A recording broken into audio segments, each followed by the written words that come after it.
সৈয়দনা আদম পৃথিবীতে আসলেন, এসে থাকতে শুরু করলেন। দিন গড়িয়ে রাত আসে, মাস গড়িয়ে বছর আসে, বছর যায় বছর আসে। ঠিক 940 বছর পর মালাকুল মাউত আদম আলাইহিস সালামের কাছে আসলেন, বললেন আনা মালাকুল মাউত উকিলা বিকুম, আপনাদের জন্য আল্লাহ আমাকে বানিয়েছে রূহ কবজ করতে। ও আদম, আবুল বাশার, পৃথিবীর প্রথম মানব, প্রথম নবী, আপনার সময় শেষ, রেডি হন। কি হন? খেলা শুরু হয়, এখনই রূহ কবজ করে নিয়ে যাব। সাইয়েদনা আদম বলে, এখন আসছো কেন? আমার আরো 60 বছর বাকি আছে। মালাকুল মাউত বলে, না, আপনি রূহের জগতে আল্লাহর কাছে আপনার সন্তান দাউদকে কয় বছর দিয়েছিলেন? 60 বছরের জন্য 940 বছর আপনার জন্য লেখা।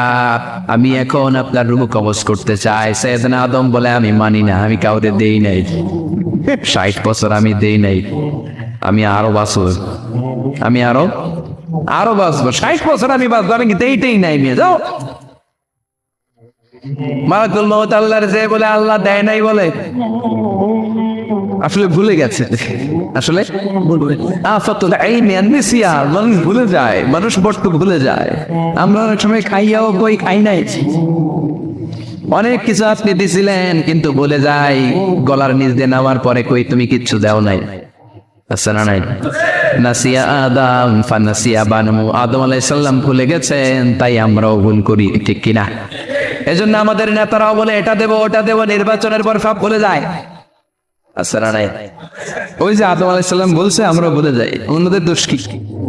ভুলে যায়, বেমালুম ভুলে যায়। আল্লাহ বললেন, মালাকুল মাউত আর জোরাজুরি করো না, 940 নয়, ঠিক 1000 বছর পরে আদমের কাছে যাবা। আমি আমার আদমের ভাগ্যে এই জিনিসটাই রেখে দিয়েছিলাম রে মালাকুল মাউত। আমি আগ থেকে এটাই রেখেছি, আমি জানতাম সে ভুলে যাবে। চিল্লা এখন সুবহানাল্লাহ।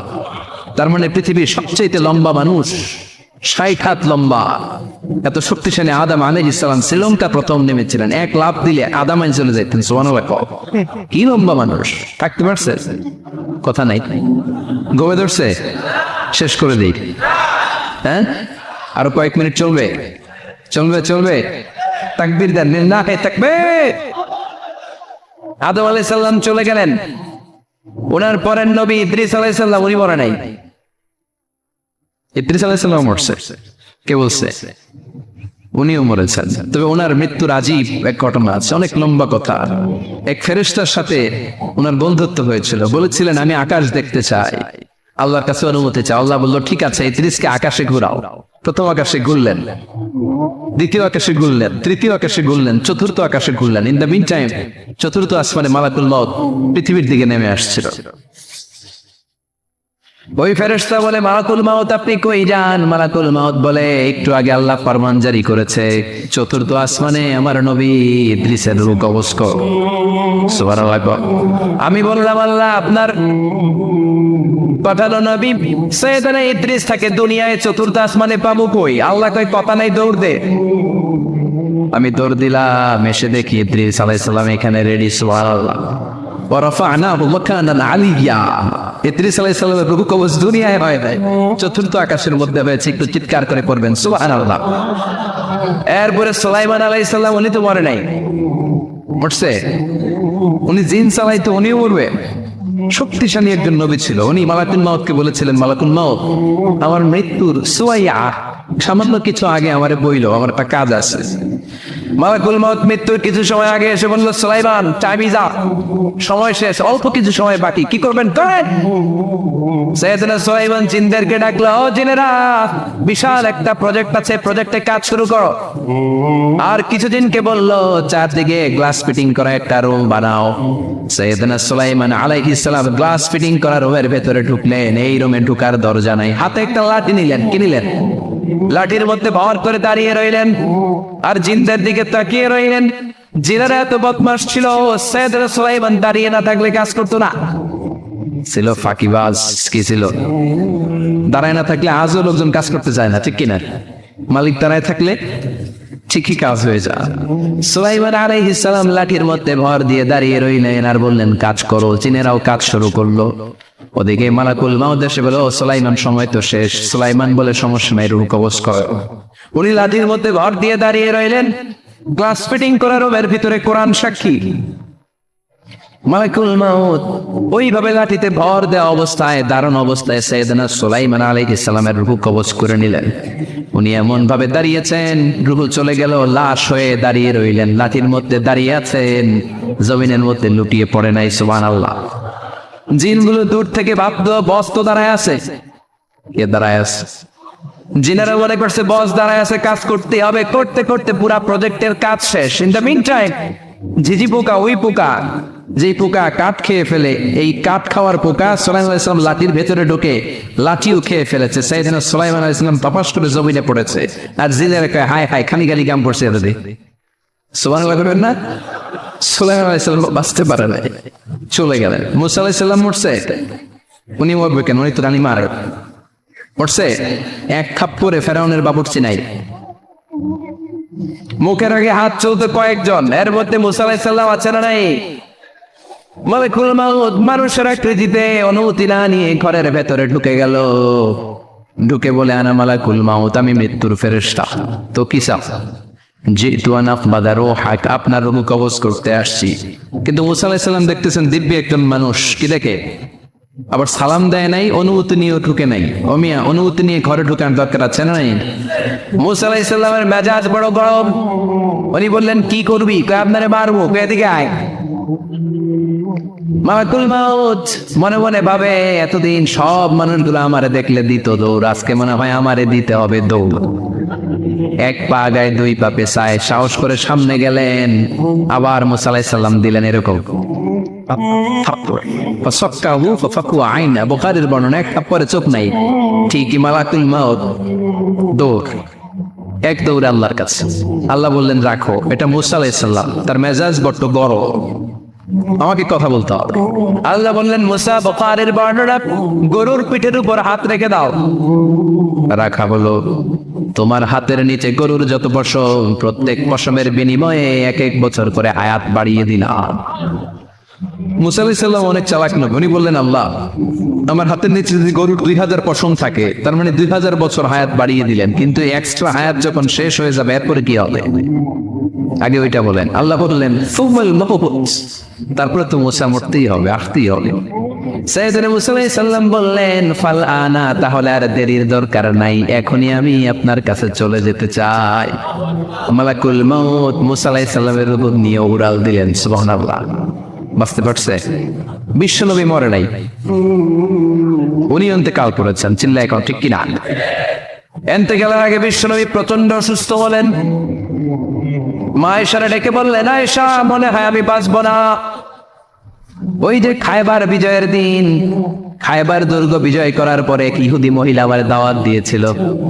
ওই দাওয়াত খেতে যাওয়ার পরে গোশতের মধ্যে বিষ মাখানো হয়েছিল রে আয়েশা।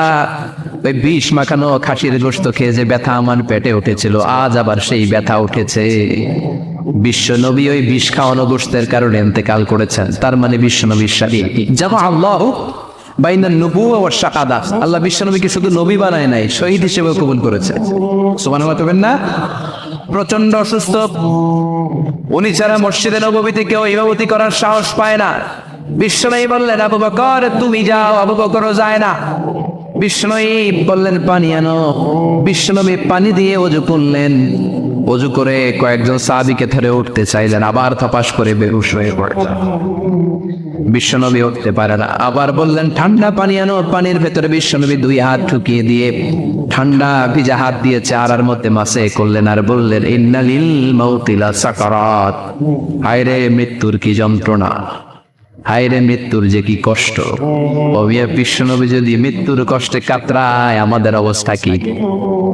আমাদের নসিবে কি আছে? আল্লাহ তুমি বাঁচাও করে না। আমি বিশ্বনবী কাঁদছেন, সাহাবারা একের পর এক দেখতে আসে, কান্নার রোল পড়ে গেল চারদিকে। বিশ্বনবীর কলেজার টুকরা নয়নের পুটুলি সাইয়্যিদাতুনা ফাতিমা বিশ্বনবীর কান্না সহ্য করতে পারে না।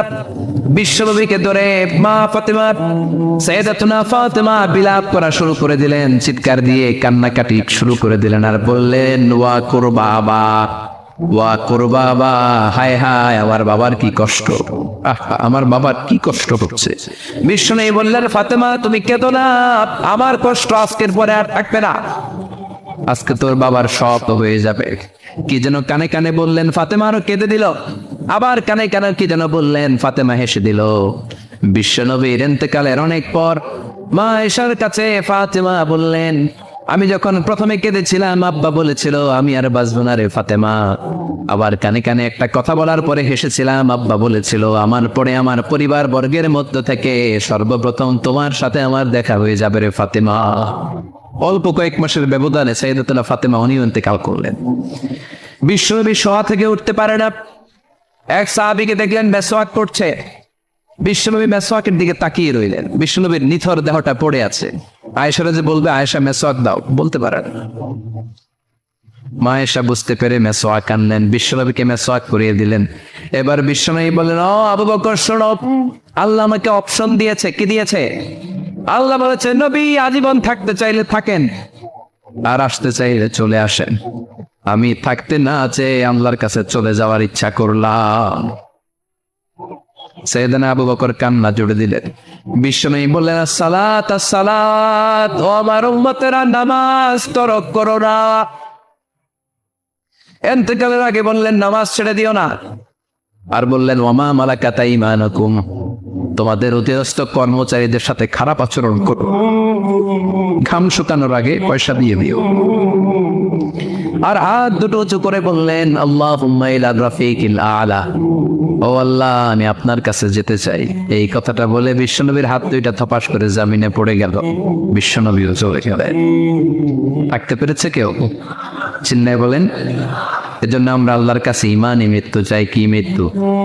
আমরা উত্তম মৃত্যু চাই। চিন্নায় বলেন কি মৃত্যু? এজন্য মরণের আগে ইমান নিয়ে মরার দরকার আছে না নাই? বিশ্বনবী দোয়া করতেন, আল্লাহুম্মা রযুকনা হুসনাল খাওয়াতিম, ও আল্লাহ আমাদের শেষটা যেন ভালো হয়। শেষ কথা বলি, এদিকে তাকা, মনোযোগ আছে? বলতেন, আল্লাহুম্মা রযুকনা হুসনাল খাওয়াতিম, ও আল্লাহ আপনি আমাদেরকে ইমানের মৃত্যু দেন, আমাদের শেষটা ভালো করেন। কারণ সব ভালো তার শেষ ভালো। জানেন না এটা আপনারা? সব ভালো তার শেষ ভালো। আজীবন ইসলামের পক্ষে, আজীবন নামাজি মুত্তাকি, মরার আগে কাফের হয়ে মনে এরকম আছে না?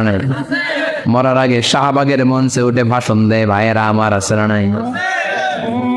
আবার আজীবন কাফের, ইসলামের বিরোধী, ইন্তেকালের আগে কালিমা পড়ে সব মাফ করায় আছে না নাই? বিশ্বনবীর শ্বশুর আবু সুফিয়ান, নাম শুনছেন? বদরের যুদ্ধে বিশ্বনবীর বিরুদ্ধে, মক্কায় বিশ্বনবীর ঘুমাতে দেয় নাই, উহুদের যুদ্ধে বিশ্বনবীর সাথে ফাইট, খন্দকের যুদ্ধে বিশ্বনবীর সাথে মারামারি, আহজাবের যুদ্ধে কিলাকিলি, সারাটা জীবন বিশ্বনবীর সাথে মারামারি, মক্কা বিজয় কালিমা পড়ে মুসলমান হয়েছে। গোটা জীবনে যা অন্যায় করেছে সব মাফ করে দিয়েছে কে? এজন্য আমরা আল্লাহরে বলি, আল্লাহ কালিমাটা পড়তে পড়তে যেন আমরা মরতে পারি। চিৎকার করে পড়ে না আমিন। জিহাদের ময়দানে এক সাহাবা যুদ্ধ করতে লাগলেন। বুখারীর বর্ণনা, যুদ্ধ করতে করতে কাফেরদেরকে মারতে মারতে, হাদিসের ভাষ্য, লা ফাযা ওয়ালা শাযা ইল্লা ইয়াতরিবুহা বিসাইফি, তার সামনে যত কাফের আসে সে কচু কাটা করে। অন্য সাহাবীরা খুশি হয়ে যায়। অন্য সাহাবীরা বলে আজকের সব সওয়াব এই সাহাবী পেয়ে যাবে। কিন্তু বিশ্বনবী হঠাৎ করে একটা কথা বললেন, ওই কথা শুনে সাহাবীরা অবাক। বিশ্বনবী বললেন, হুয়া ফিন্নার, ও জাহান্নামে যাবে। কই যাবে? জিহাদের ময়দানে এক মুজাহিদ সাহাবী কাফিরদেরকে মেরে শেষ, কিন্তু বিশ্বনবী বললেন কই যাবে? কথা কয় না। এক সাহাবী কয়, ঘটনা কি? এত বড় মুজাহিদ ফি সাবিলিল্লাহ কেন জাহান্নামে যাবে? আমি লুকিয়ে লুকিয়ে দেখি। লুকিয়ে লুকিয়ে ওই সাহাবী দেখে, মুজাহিদ সাহাবী যুদ্ধ করতে করতে কাফিরদের বিশাল একটা ঘাটির ভেতরে ঢুকে গেল। মারতে মারতে মারতে মারতে হঠাৎ এক কাফেরের আঘাতে এই মুজাহিদ সাহাবীর ডান হাতটা কাটা পড়ে গেল। এবার ডান হাত দিয়ে ফিনকি দিয়ে রক্ত বের হতে শুরু করলো। মুজাহিদ সাহাবী আর যন্ত্রণা সহ্য করতে পারে না। যন্ত্রণা সহ্য করতে না পেরে কাতরাতে কাতরাতে নিজের হাতের ছুরিটাকে জমিনের মধ্যে গেড়ে দিয়ে ছুরির উপরে ঝাঁপিয়ে পড়ল। পেটের এই দিক দিয়ে ঢুকে ওপাশ দিয়ে বের হয়ে গেল, এফার ওপার হয়ে গেল, মানে আত্মহত্যা করলো, ঠিক কিনা? জাহান্নামী নাই? কথা কর। লুকিয়ে লুকিয়ে যে সাহাবা দেখেছে, চিৎকার দিয়ে বিশ্বনবীর কাছে যেয়ে বলে, আশহাদু আন্নাকা রাসূলুল্লাহ, ও নবী আপনি যে আসল নবী, কোনো সন্দেহ নাই, আমি লুকিয়ে লুকিয়ে দেখেছি। ওই মুজাহিদ সাহাবা বেঁচে নাই, সে কাফেরের আঘাতে শহীদ হয় নাই, নিজের পেটে নিজে ছুরি ঢুকিয়ে আত্মহত্যা করেছে। আজীবন বিশ্বনবীর সাথী, মরার আগে জাহান্নামী। আমরা কেউ জানি না আমাদের শেষটা কেমন হবে, এজন্য আমাদের শেষটা ভালো হোক, ভেরি সেন্সিটিভ ইস্যু। আমাদের শেষটা ইমানের হোক। এখন যেমনি মাথা ঠিক আছে, বুদ্ধিমত্তার সাথে শাহাদাত বাক্যের উপর যেন আমরা মরতে পারি, আমরা পড়ি আমিন। চিল্লায় পড়ে না হবে। কি করে বুঝবেন মৃত্যুটা ভালো হলো? এক নম্বর আলামত আন-নুতকু বিশ-শাহাদা, মরার আগে আওয়াজ করে জিকির করে কেউ যদি পড়তে পারে লা ইলাহা ইল্লাল্লাহু মুহাম্মাদুর রাসূলুল্লাহ সাল্লাল্লাহু, এটা হচ্ছে আলামাতু হুসনিল খাতিমা। আপনার মৃত্যুটা যে ভালো মৃত্যু হয়েছে এটার আলামত। কি মৃত্যু? সবাই বলে ভালো মৃত্যু আমরা চাই কি চাই না? ভালো মৃত্যুর এক নম্বর আলামত কালিমা পড়ে যদি মরতে পারে। বিশ্বনবী বলেন, মান কানা আখিরু কালামিহি লা ইলাহা ইল্লাল্লাহ, যে ব্যক্তির সর্বশেষ কথাটা হবে, বাক্যটা হবে লা ইলাহা ইল্লাল্লাহ, দাখালাল জান্নাহ, সে জান্নাতি হয়ে যাবে। সুবহানাল্লাহ পড়ে। এরপরে বিশ্বনবী বললেন, আল মুমিনু ইয়ামুতু বিজাবি ইরকিল জাবিন, মুমিন যখন মারা যায় তার কপাল ঘেমে যায়। সুবহানাল্লাহ পড়ে। হাত ঘামে না, পা ঘামে না, মুমিনের কপাল ঘামে। সুবহানাল্লাহ। এজন্য কেউ মারা গেলে কপালের মধ্যে হাত দিবেন, দেখবেন ওই ঘামের মধ্যে একটা জান্নাতি ঘ্রাণ আছে। সুবহানাল্লাহ। আল্লাহ, আমরা যখন মরে যাব আমাদের কপালটা যেন এরকম ঘেমে যায়। আমিন পড়েন আর জোরে আমিন। আল মুমিনু ইয়ামুতু বিআরাকিল জাবিন, মুমিন মারা গেলে তার কপাল ঘামে। কপাল ঘামলে বুঝতে হবে এটা ভালো মৃত্যু, ইমানি মৃত্যু। চিল্লায় বলেন ঠিক কিনা? এরপরে বিশ্বনবী বললেন, ফি লাইলাতিল জুমা, জুমার রাতে যদি মরে, আও ফি শাহরি রমাদান, কিংবা রমজান মাসে যদি মরে, আও ফি সাফারিল হজ, কিংবা হজের সফরে যদি মরে। বাংলার জমিন থেকে অনেক হাজিরা হজ করতে যায়, অনেকে ওইখানে যে আরাফাতের ময়দানেও মারা যায়, এরকম হাজি আছে না? খুশনসিব, এটা খুশনসিব। আলহামদুলিল্লাহ পড়ে। মনের পথে অবিচল থেকে আমার মরণ যেন হয়। চিল্লায় পড়ে না আমিন। তার মানে কে কোথায় মরবো আমরা কেউ জানি নাকি? ওমা তাদরি নাফসুম বিআইয়ি আরদিন তামুত, কোন জায়গায় মরবা, কখন মরবা কেউ আমরা জানি না, কিন্তু মরবো সবাই জানে, ঠিক কিনা? কুল্লু নাফসিন যায়িকাতুল মাউত, প্রত্যেকটি আত্মার মৃত্যুবরণ করতে হবে, এটা আমরা সবাই জানি। The most certain thing in life is death, but the most uncertain thing in our life is the time of death. এই জীবনের সবচেয়ে সুনিশ্চিত বিষয় হলো মরণ, সবচেয়ে অনিশ্চিত বিষয় হলো মরণের সময়। চিল্লা এখন ঠিক কিনা? মরবো যে আমরা সবাই জানি, কিন্তু কোথায় মরবো আমরা কেউ জানি? জানি আমরা সবাইকেই মরতে হয়, জন্মালেই মরতে হবে, চলে যেতে হবে, থাকা যাবে না। এটাই হলো পৃথিবীর পদ্ধতি। জীবনের সবচাইতে নির্মম ঘটনা হচ্ছে মরণ, সবচাইতে ভয়ঙ্কর অভিজ্ঞতা কোন প্রাণীর জন্য সর্বোচ্চ এবং সবচাইতে ভয়ঙ্কর অভিজ্ঞতা হচ্ছে মৃত্যু। এবং এত ভয়ঙ্কর অভিজ্ঞতা, এই অভিজ্ঞতাটা কারো কাছে শেয়ার করে যাওয়া যায় না। মরার সময় কেউ বলে যেতে পারছিল আমার মরতে এমন লাগছে, কইতে পারছে?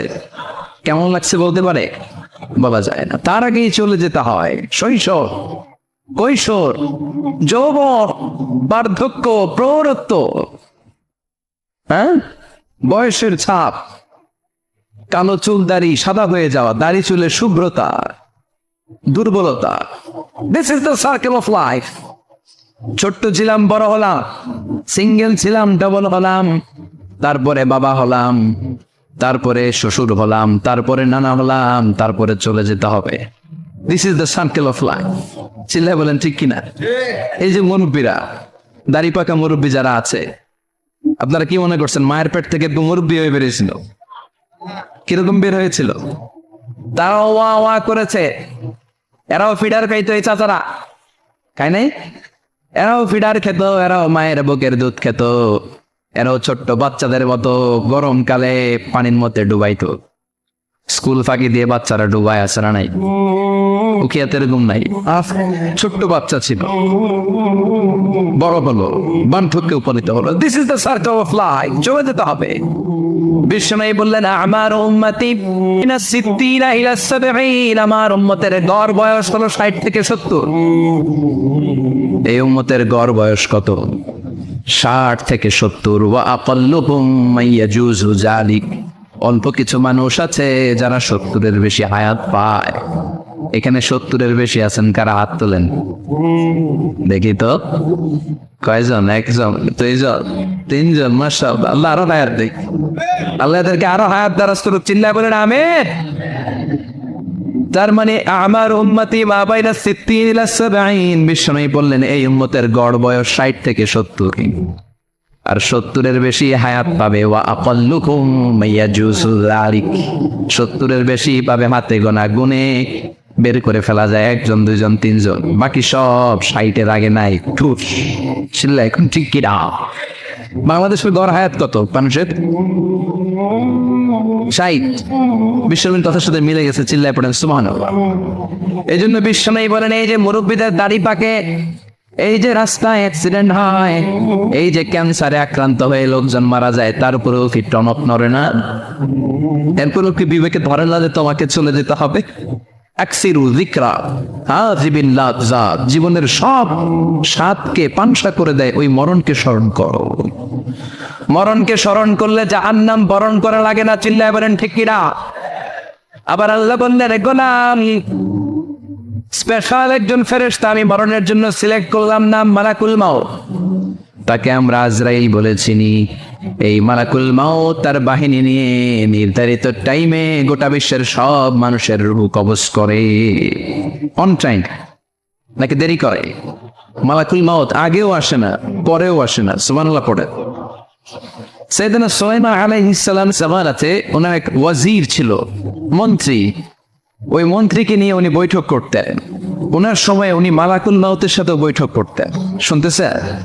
আপনাদের মনোযোগ আছে তো? উনি বৈঠকে বসেছেন, মালাকুল মাউত বসা, ওয়াজিরও বসা। হঠাৎ মালাকুল মাউত ওয়াজিরের দিকে বড় বড় চোখ করে তাকাচ্ছে।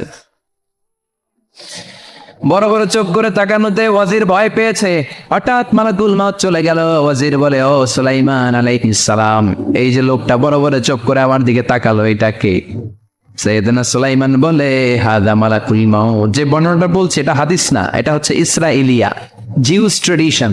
কোরআন হাদিসের সাথে কোনো দ্বন্দ্ব নাই, তাই বর্ণনা করা যাবে। বিষ্ণু বলেছেন, বাল্লিগু আন্নি ওয়ালাউ আয়া। আবার বলেছেন, ওয়া হাদ্দিসু আন বনি ইসরাঈল ওয়ালা হারাজ। বনি ইসরাইলের ট্রেডিশন বর্ণনা করো, জিউস ট্রেডিশন বর্ণনা করো, এতে কোনো সমস্যা নাই। ওয়াজির বলে, ও সাইয়েদনা সুলাইমান, বড় বড় চোখ করে যে তাকালো লোকটাকে? সাইয়েদনা সুলাইমান বলে, হাদা মালাকুল মাউত, এটা মৃত্যুর ফেরেশতা। ওয়াজিরের কলিজায় পানি নেই। এটা কি ফেরেশতা? শুনে তো পিলে চমকে গিয়েছে। কয়টি? মালাকুল মাউত তো আমার চিনা বলেছে, বাড়ি চিনে ফেলছে আমার খবর আছে। সাইয়েদনা সুলাইমান আলাইহিস সালাম জিনদেরকে দিয়ে কাজ করাতেন, মেঘমালাকে দিয়ে কাজ করাতেন, বিশাল সিংহাসন নিয়ে পৃথিবীর প্রাচ্য থেকে পাশ্চাত্যে ঘুরে বেড়াতেন। সাইয়েদনা সুলাইমানকে ওয়াজির বলে, ও সুলাইমান, মেঘমালাকে আদেশ করে দেন, আমি আর এই ফিলিস্তিনের ভূখণ্ডে থাকতে চাই না। আকাশের মেঘমালার উপরে আমারে বসিয়ে দেন, আর বলে দেন আমারে নিয়ে যেন আকাশের মেঘমালা হিন্দুস্তানের ওই দূর পর্বতে রেখে আসে। আচ্ছা, আল হিন্দ, হিন্দের সবচেয়ে দূরবর্তী জায়গায় যেন আমারে রেখে আসে। সাইয়েদনা সুলাইমান বললেন, আকাশের মেঘ যাও, আমার ওয়াজিরকে নিয়ে হিন্দুস্তানের একটা উপদ্বীপে রেখে আসো। রেখে আসা হলো। কিছুক্ষণ পর মালাকুল মাউত সাইয়েদনা সুলাইমানের কাছে হাজির। সাইয়েদনা সুলাইমান বললেন, ও মালাকুল মাউত, কই ছিলা? একটু আগে হিন্দুস্তান থেকে আপনার ওয়াজিরের রূহ কবজ করে আসছি। সুবহানাল্লাহ পড়ে। এটা আবার কেমন কথা? তুমি ওইখানে গেলে কেন? কয়, রব্বুল আমিন কিছুক্ষণ আগে আমার কাছে পয়গাম পাঠিয়েছে, যাও সাইয়েদনা সুলাইমানের ওয়াজিরের রূহটা কবজ করো। কবজ করার জায়গা হলো হিন্দুস্তানের উপদ্বীপ। কোন জায়গায়? মালাকুল মাউত এসে দেখে সুলাইমান নবীর সাথে মিটিং করে। ওজির কার সাথে মিটিং করে? সুলাইমান নবীর সাথে। কিন্তু ফরমানে লেখা রুহু কবজ করতে হবে কোথায়? হিন্দুস্তানে। সুবহানাল্লাহ করবেন না? এই জন্য বড় বড় চোখ করে আমি তাকিয়েছি আর মনে মনে ভাবলাম টাইম তো নাই, কারণ মৃত্যু তো অন টাইমে হতে হয়, এখনই ওর রুহু কবজ করতে হবে। কেমন করে ওইখানে যাবে আমি জানি না, আমি আগে চলে যাই। মালাকুল মউত চলে গেল, যে দেখে ওই জায়গায় ওজির হাজির, সাথে সাথে রুহু কবজ করে আল্লাহর কাছে চলে গিয়েছে। পড়েন সুবহানাল্লাহ। এই জন্য আল্লাহ বললেন মালাকুল মউত আমি নির্ধারণ করে দিয়েছি, পৃথিবীর প্রতিটি মানুষ মালাকুল মউতকে দেখবে, চাক্ষুষ দেখবে, ভালো হলেও দেখবে, খারাপ হলেও দেখবে। কার কথা? ভালো মানুষ যদি হয়, আল্লাহওয়ালা যদি হয়, ইসলাম প্রিয় যদি হয়, ডানপন্থী যদি হয়, মৃত্যুর সময় মালাকুল মউত আলা সূরাতি শাবিন আলা আহসানি সূরা, একজন যুবকের আকৃতিতে চমৎকার তবদবে সাদা একটা জুব্বা পরে, জান্নাত থেকে জান্নাতি কাপড় নিয়ে, হানুত মিন হানুতিল জান্নাহ, জান্নাতের সুগন্ধি নিয়ে মুমূর্ষু রোগীর মাথার সামনে এসে বসে যায় আর দেহটার ইঙ্গিত করে বলে, ইয়া আইয়াতুহান নাফসুত তাইয়্যিবা, ও পবিত্র আত্মা। আরেক বর্ণনায় এসেছে ইয়া আইয়াতুহান নাফসুল মুতমাইন্না, ও প্রশান্ত আত্মা, উখরুজি ইলা মাগফিরাতিম মিনাল্লাহ, আল্লাহর ক্ষমার দিকে বের হয়ে আসো। উখরুজি ইলা মাগফিরাতিম মিনাল্লাহি ওয়া রিদওয়ান, আল্লাহর ক্ষমার সন্তুষ্টির দিকে রুহুটা বের হয়ে আসো। স্মুথলি বলার সাথে সাথে মুমিনের দেহ থেকে রুহুটা বের হয়ে আজরাইলের হাতে চলে যায়। স্মুথলি বলার সাথে সাথে স্বাচ্ছন্দ্যে আনন্দে মুমিনের দেহ থেকে রুহুটা সা করে বের হয়ে মালাকুল মউতের হাতে এসে পড়ে। পড়েন সুবহানাল্লাহ। আল্লাহ এমন মৃত্যু তুমি আমাদের নসিবে রেখে দিও, চিৎকার করে পড়েন আমিন। আর যারা ইসলাম মানে নাই, আর যারা কোরআন মানে নাই, আর যারা দিন কায়েমের আন্দোলন করে নাই, দিনকে ভালোবাসে নাই, বাম আর রামপন্থী ছিল, নাস্তিক ছিল, ইসলাম বিরোধী ছিল, তাদের কাছেও মালাকুল মউত আসে কি আসে না? চিল্লায় বলে না, আসে কি আসে না? তাদের কাছেও আসে, কিন্তু আলা সূরাতি আফবাহি রাজুল, একজনের চেহারা যত ভয়ঙ্কর হতে পারে, যত নিকৃষ্ট হতে পারে, এরকম ভয়ঙ্করতম নিকৃষ্ট দুর্গন্ধওয়ালা একটা চেহারা নিয়ে আসে। রিজলাহু ফিল আরদ, পা থাকে জমিনে, রাসুহু ফিস সামা, হাদিসের বর্ণনা, পা দুইটা জমিনে, মাথা আকাশে। এসে দমক দিয়ে জালিমের মাথার সামনে এসে বলে, ইয়া আইয়াতুহান নাফসুল খাবিসা, হে পাপাত্তা, হে অপবিত্র আত্মা, উখরুজি ইলা সাফাতিল্লাহি ওয়া গাদাবিহি, আল্লাহর রাগের দিকে, আল্লাহর অসন্তুষ্টির দিকে বের হয়ে আয়। মালাকুল মউতের এই অর্ডার পাওয়ার সাথে সাথে রুহুটা কিন্তু বের হয় না। মুমিনের রুহুকে ডাক দিলে যেমনি স্মুথলি বের হয়, কাফিরের রুহু এভাবে বের হয় নাই। কথা বলেন, রুহুটা ডানে যায়, ফাতাতাফাররা, একবার রুহুটা ডানে যায়, আবার রুহুটা পায়ে যায়, আবার সামনে যায়, পায়ে যায়, হাতের মধ্যে ঢুকে ডানে বায়ে যায়। মালাকুল মউত আবার ধমক দিয়ে বলে, ইয়া আইয়াতুহান নাফসুল খাবিসা, পাপাত্তা বের হয়ে আয়। রুহুটা আবার ডানে যায়, বায়ে যায়, সামনে যায়, পেছনে যায়। এবার খপাস করে মালাকুল মউত রুহুকে ধরে টান মারে। সারা দেহটা থেকে প্রাণ রস সিক্ত করতে করতে দেহ থেকে রুহুটাকে টেনে হিচড়ে বের করে আনে। আর মুমূর্ষু রোগীটা চিৎকার মারতে থাকে। পড়েন না আউযু বিল্লাহ। একটা জীবন্ত ছাগল, একটা জীবন্ত ছাগলের চামড়াগুলো জবাই না দিয়ে কেউ যদি টেনে টেনে বের করে, ছাগল জবাই হয় নাই, কিন্তু চামড়া এক পাশ থেকে টেনে টেনে টেনে হিচড়ে আপনি গা থেকে বের করলে যত কষ্ট হয়, এর চেয়েও বেশি কষ্ট দিয়ে মালাকুল মউত বামপন্থী আর কাফিরদের রুহুটা দেহ থেকে বের করে আনে। পড়েন না আউযু বিল্লাহ। আমাদের রুহুটা যেন আল্লাহ, মুমিনদের রুহু আপনি যেভাবে কবজ করেন, ওইভাবে যেন আমাদের রুহুটা বের হয়ে আসে। আরো জোরে পড়েন আমিন। এজন্য আল্লাহ বললেন, বাল তু'থিরুনাল হায়াতাদ দুনিয়া ওয়াল আখিরাতু খায়রুন ওয়া আবকা। পাগলের মতো হচ্ছন্ন হয়ে এই দুনিয়াটার পেছনে ছুটে বেড়াও, এই দুনিয়া আসল নয়, আখিরাত হলো আসল। চিল্লায় বলেন ঠিক কিনা? অস্থির, আমরা অস্থির, আমরা ব্যস্ত দুনিয়ার লোভে আর মোহে পড়ে আমাদেরকে যে মরতে হবে চলে যে যেতে হবে এটা ভাবার সময় আমাদের নাই। চিল্লাই কারণ ঠিক কিনা? এজন্য বলা হয় মুতু ক্বাবলান তামুতু, মরার আগে একবার মরো। হাসিবু ক্বাবলান তুহাসাবু আলাইক, তোমার হিসাব কিয়ামতের দিন করার আগে তুমি তোমার হিসাব করো।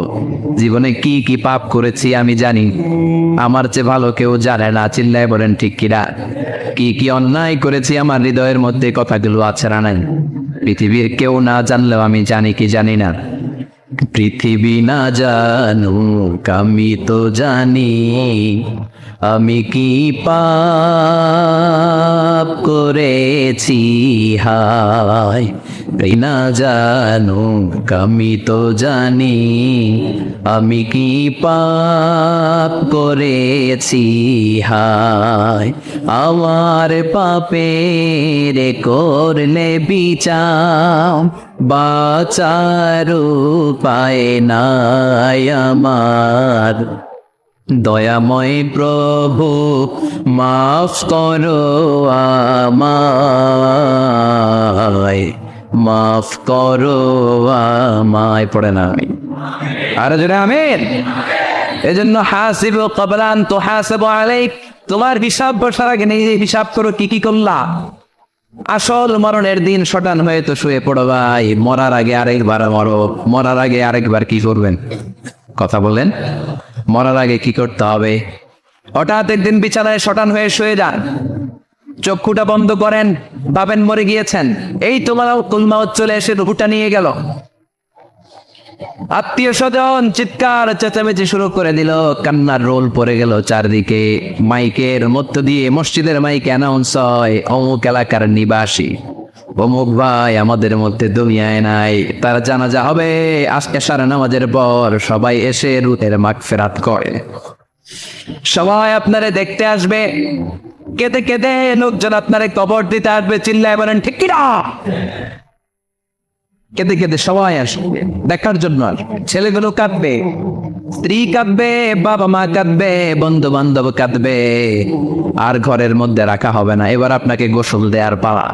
চক্ষু বন্ধ করে চিন্তার দরকার আছে না নাই? কথা বলেন। হঠাৎ করে, হঠাৎ করে শুনবি একদিন আমার মৃত্যুর খবর। কেঁদে কেঁদে আসবে সবাই দিতে আমায় কবর, দিতে আমায় কবর। ঠিক কি না? একটু চোখটা বন্ধ করে ভাবেন, আপনাকে গোসল দেওয়া হবে, জামাগুলো করা হবে। এত টাকা দিয়ে যে দামি গোসলখানা টাইলস লাগিয়ে ঘরে বানালেন, আপনার শেষ গোসলটা কি ওই দামি গোসলখানায় হবে? লাশ যেখানে দোয়া হয় ওই জায়গায় দোয়া হবে, আপনাকে কাফন পরানো হবে। আপনার কলিজার টুকরা ছোট বাচ্চাটারে বলা হবে, আব্বু দেখে যাও তোমার বাবারে শেষবারের মতো দেখো। আপনার বাবা মা শেষবারের মতো একটা নজর দিয়ে আপনার চেহারাটা দেখে নিবে। বন্ধু বান্ধবরা শেষবারের মতো একবার আপনারে দেখে নিবে। জানাজার জায়গায় নেওয়া হবে। হবে না এই ঘটনাটা আমাদের? হ্যাঁ, হবে কিনা? হাজার হাজার মানুষ শেষ বিদায় দেওয়ার জন্য আসবে। চারটা তাকবীর দিয়ে ইমাম নামাজ শুরু করবে। আল্লাহু আকবার, আল্লাহু আকবার, আল্লাহু আকবার, আল্লাহু আকবার বলে নামাজ শুরু করবে। নামাজ শেষ, এবার পালকিতে করে কবরে যাওয়ার বাবা। যেতেই হবে, যেতেই হবে। পালকিতে করে লোকজন নিতে শুরু করবে। কবরস্থানের ওই জায়গায় যেখানে মানুষ বছরে মানুষ না মরলে যায় না, ওই গহীন নিঝুম কবরস্থানে ঢুকানো হবে। পালঙ্ক থেকে নামিয়ে আপনার জন্য করে রাখা আগ থেকে কবরটার মধ্যে শুইয়ে দেওয়া হবে। উপরে বাঁশ দিয়ে ছাউনি, শেষবারের মতো সবাই দেখে বাঁশের ছাউনির উপরে মাটি চাপা দিবে। ঠিক কিনা? চলে যাবে সব, কেউ নাই, অন্ধকার, শুধু অন্ধকার। এই অন্ধকার যেন শেষ হতে চায়। এই ঘটনা ঘটবে না আমাদের? কথা বলে ঘটবে কিনা? এজন্য মরার আগে এগুলো চিন্তা দরকার আছে না নাই? মরার আগে আরেকবার মরার দরকার আছে না নাই? এজন্য রব্বুল আলামিন বলেন, বাল তুসিরুনাল হায়াতাদ দুনিয়া ওয়াল আখিরাতু খায়রুন ওয়া আবকা। এই দুনিয়ার জীবনটাকে তোমরা আসল জীবন মনে করো, এটা আসল জীবন নয়। আসল জীবন হলো কবরের জীবন। চিল্লায় বলেন ঠিক কিনা? আল্লাহ তোমার এই দুনিয়া, আল্লাহ তোমার এই দুনিয়ায় কেউ আসে কেউ চলে যায়, তবু তোমার ভয়ে কারো কাঁদে না হৃদয়। এই দুনিয়াতে আমার বদলে গেল মন। চারিদিকে দেখি শুধু সুখেরই স্বপন, ভাবলো না মন আল্লাহ ছাড়া,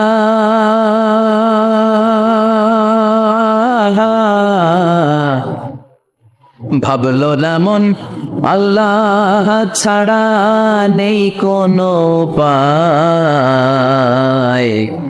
তবু তোমার ভয়ে কারো কাঁদে না হৃদয়। ঠিক কিনা? আসে আর চলে যায়। প্রতিদিন মাইকে অ্যানাউন্স শুনি, অমুক এলাকার অমুক লোক নাই, দাদা গেল, বাবা গেল, বড় ভাই গেল, আত্মীয় স্বজন গেল, আমাকেও যেতে হবে, এই চিন্তা মাথায় নাই। চিল্লা এখন ঠিক কিনা? এজন্য লাইফটা হলো one time, one chance, second কোনো চান্স আপনাকে দেয়া হবে নাকি? কাফেররা বলবে, ইয়া রাব্বি আরেকটা সুযোগ দেন, লাউ আন্না লানা কাররা ইয়ানি মারওয়া, আল্লাহ আরেকটা সুযোগ যদি পেতাম দুনিয়াতে ভালো করে আসতাম। আল্লাহ বলবেন, ইন্নাহা কালিমাতুল কাইলুহা, এটা শুধু তাদের মুখের কথা, তাদেরকে আবার সুযোগ দিলেও তারা কিচ্ছু করবে না। চিল্লা এখন ঠিকই রাখ। এজন্য একটা চান্স আমরা পেয়েছি, এই দুনিয়ার ওয়ান চান্সে আমরা ভয় পাবো একজনকে। চিল্লায় বলেন তিনি কে? এজন্য যেতে আমাদেরকে হবে। এই মরণ থেকে পালানোর কোনো সুযোগ কেউ পালাতে পারে নাই।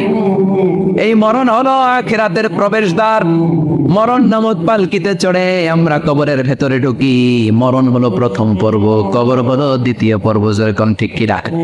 এজন্য বিশ্বনবী বললেন, আল কবর রাউদাতুম মিন রিয়াদিল জান্নাহ ওয়া হুফরাতুম মিন হুফারিন নার। কবর হলো কারো জন্য জান্নাতের বাগান, কারো জন্য জাহান্নামের গর্ত। আমরা বলি, আল্লাহ আমাদের কবরটারে জান্নাতের বাগান বানাও। আর জোরে পড়েন আমিন। আবার বিশ্বনবী বললেন, ইন্নাল কবরা আউয়াল মানজিল মিন মানাজিলিল আখিরাহ। কবর হলো আখিরাতের মানজিলগুলোর প্রথম মানজিল। আখিরাতে একটার পর একটা অনেকগুলো স্টেশন আপনাকে পার হতে হবে। প্রথম স্টেশনটার নাম হলো কবর। প্রথম স্টেশনের নাম কি?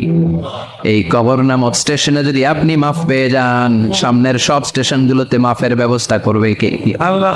আর কবর নামক স্টেশনে যদি ধরা খেয়ে যান, আপনার মায়ের আসানা নেই। লাশটাকে যখন রাখা হয়, লাশটা চিনে কে আমারে রাখলো, কে আমাকে ধৌত করলো, কে আমারে কাফন পড়ালো। এজন্য বিশ্বনবী বলেছেন, মৌসের সামনে বসে বসে পড়ো, লা ইলাহা ইল্লাল্লাহু মুহাম্মাদুর রাসূলুল্লাহ লাকিনু মাউতাকুম। লা ইলাহা ইল্লাল্লাহ, মৌসের সামনে দাঁড়িয়ে দাঁড়িয়ে পড়ো লা ইলাহা ইল্লাল্লাহ। এই লা ইলাহা হচ্ছে জীবিতদের জন্য কালিমা, আর আমরা মরার পরে এই জিকির করি। ঠিক কি না? আমাদের দেশের অনেক জায়গায় লাশ নিয়ে কবরে যাওয়ার সময় লা ইলাহা পড়ে না। না, এটা আগের জিকির, মরার আগের জিকির। মরার আগে আপনাকে অ্যানাউন্সমেন্ট দিতে হবে, আল্লাহ ছাড়া কোনো ইলাহ নাই, বিশ্বনবী হচ্ছেন শেষ নবী এবং রাসূল। চিল্লায় বলেন ঠিক কি না?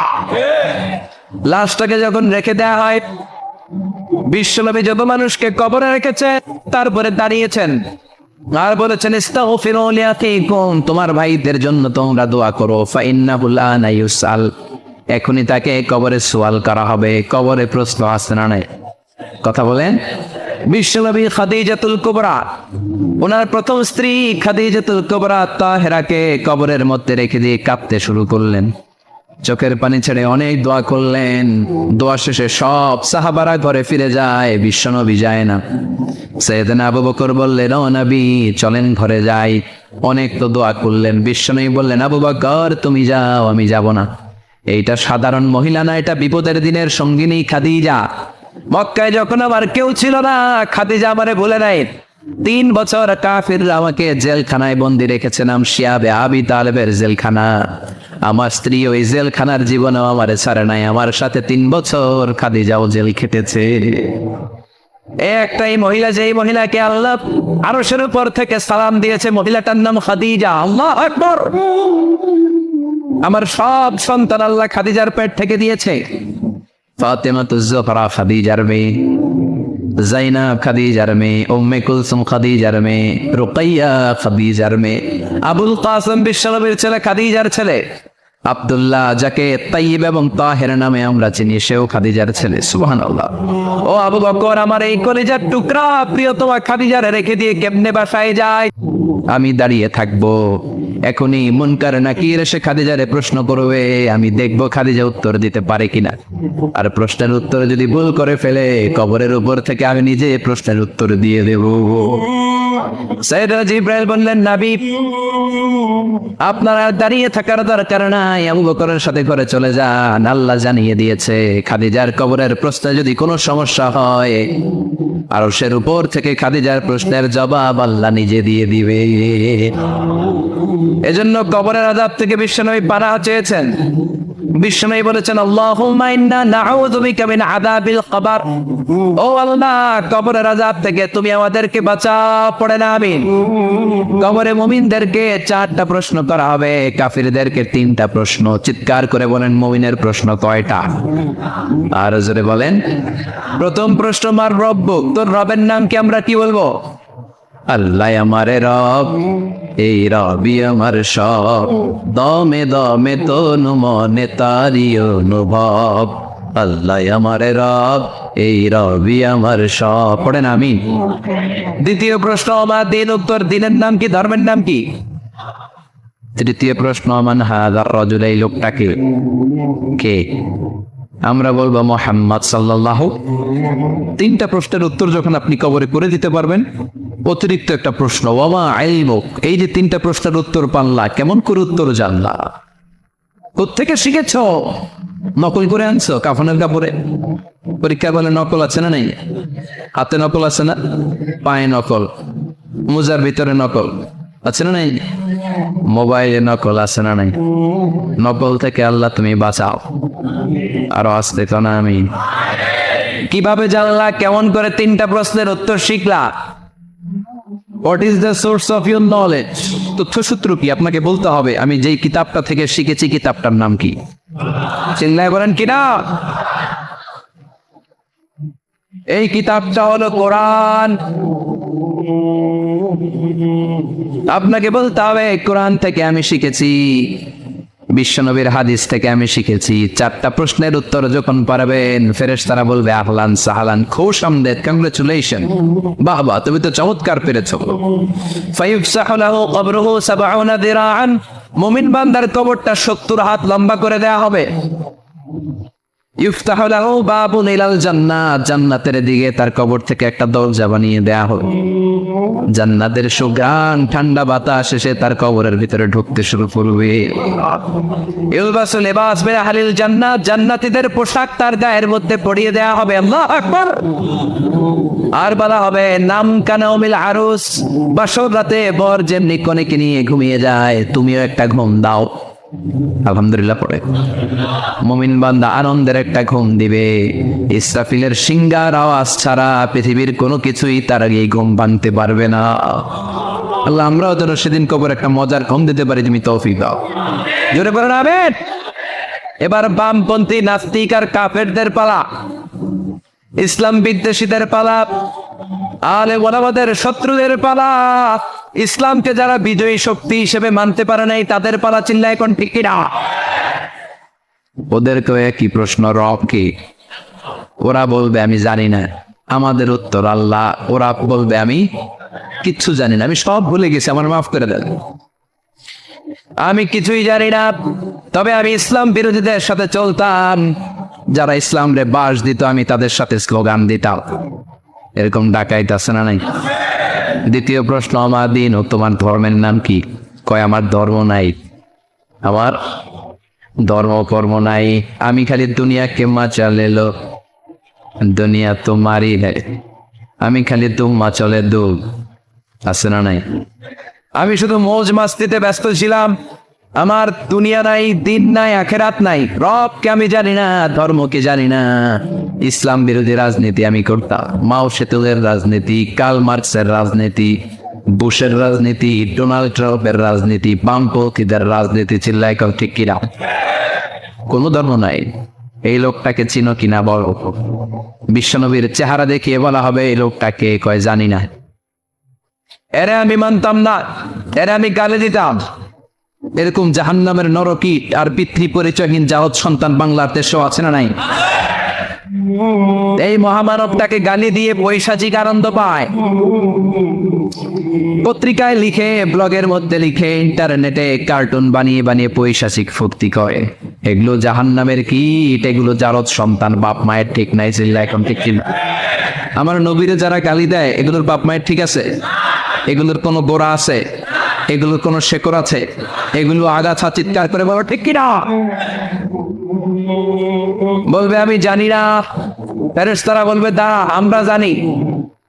তোর সাথে কেমন আচরণ করতে হবে আমাদেরকে ট্রেনিং দিয়েছে কে? এবার শুরু হবে মাইর। কি শুরু হবে? কথা বলেন। মাইর। হাদিদ, লোহার হ্যামার দিয়ে শুরু হবে মাই। এক একটা হ্যামারের বাড়িতে মাথাটা ফেটে চূর্ণ বিচূর্ণ হয়ে যাবে, দেহটা জমিনের ভেতরে 70 গজ ডুবে যাবে, দেবে যাবে। ওর চিৎকারে কবরস্থানটাও থারথার করে কাঁপবে। আবার জামিনকে বলা হবে ইলতাইবি, চাপা দে। জামিনে ঢুকে যাওয়ার পরে জামিনের পাশ থেকে একটা চাপা, মাটি চাপা, বাম দিক থেকে মাটি চাপা, দুই চাপায় ডান দিকের পাজর বায়ে চলে যাবে, বাম দিকের পাজর ডানে চলে আসবে। ওর চিৎকারে কবরস্থানটা থার থার করে কাঁপবে। আল্লাহ, এই ধরনের পরিস্থিতি থেকে তুমি আমাদেরকে বাঁচাও। আরো চিৎকার করে বলে না আমি। আজকের আলোচনার পরেও কি আমাদের টনক নড়বে না? আজকের এই কথাগুলোর পরেও কি মৃত্যু নিয়ে আমরা ভাববো না? আজকের আলোচনার পরেও কি আমার হিসাব শুরু হওয়ার আগে আমি একটু নিজের হিসাব কষে নেব না? আল্লাহ আমাদের সবাইকে কথাগুলো বোঝার, আমল করার তৌফিক দান করুক। আমরা পড়ি আমিন।